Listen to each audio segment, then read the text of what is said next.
என்ன பொறுத்த வரைக்கும் ஒரு சின்ன குருவி கூட இருந்தாலும், அது நம்மளோட தான் இருக்கணும் அப்படின்னு நான் நெனைப்பேன். என்னதான் எங்களுக்கு சொந்த ஊர்ல சொந்த வீடு இருந்தாலும், அது எங்களோட வீடு கிடையாது. அது அப்பா, அம்மா வீடு இல்லன்னா என் மாமியார் வீடு. எங்களுக்குன்னு வீடு கிடையாது. வாடகை வீடா இருந்தாலும் சரி, ஓசூர்ல இருக்கிற இந்த வீடு மட்டும் தான் எனக்கு அவ்ளோ நிம்மதிய குடுக்கும். ஏன்னா, இங்க தான் எனக்கு புடிச்ச மாரி லேட்டா எந்திரிப்பேன், லேட்டா தூங்குவேன். எனக்கு பிடிச்ச எல்லா விஷயத்தையும் செய்வேன். எப்ப வேணா குளிப்பேன், எப்ப வேணா சாப்பிடுவேன், என்ன வேணா சமைப்பேன். ஏன் வெங்காயத்த குறுக்கா மறுக்கா போட்டு சமைப்பேன். ஏன் நீளமா வெட்டி போட்டு சமைப்பேன்.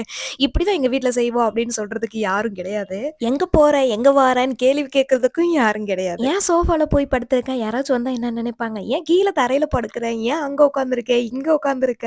நைட்டிக்கு மேல ஷால் போடு அப்படின்னு சொல்லி டார்ச்சர் பண்றதுக்கு யாரும் கிடையாது. என் வீட்ல வந்து எனக்கு பிடிச்ச கேக் செய்யறது தான் எனக்கு அவ்ளோ சந்தோஷம். கிட்டத்தட்ட ஒரு 5, 6 நாள் கேக் ஆர்டர்ஸ் எடுக்கல. குக்கீஸ் தான் அதுல 3 டைப்ஸ் வந்துருந்துச்சு. அப்புறமா டீ கேக், ட்ரெஸ்லெச்சஸ்லாம் வந்துருச்சு. உங்களுக்கு கேக்ஸ், ப்ரௌனீஸ், குக்கீஸ்லாம் வேணும்னா ஸ்க்ரீன்ல நம்பர் இருக்கு.